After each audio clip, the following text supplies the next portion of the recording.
ঈদ মানে আনন্দ, ঈদ মানে খুশি। এই খুশির উল্লাস করতে সকলেই ছুটে যায় দেশের বাড়িতে। ঈদের ছুটিতে যখন দেশের বাড়িতে যাচ্ছিল তখন ওই মাওয়া ফেরিঘাটে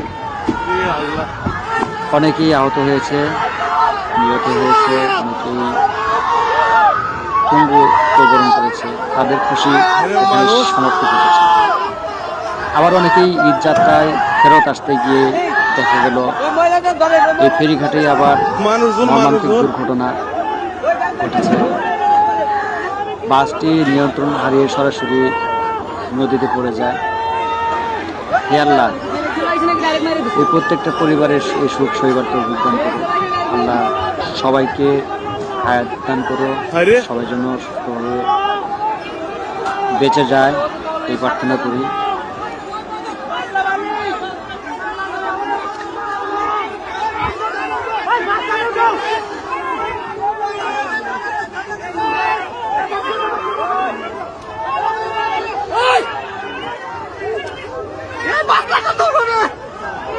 বহু মানুষ আছে তো বাসের ভিতর। ওরা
এদিকে আসেন, এদিকে আসেন।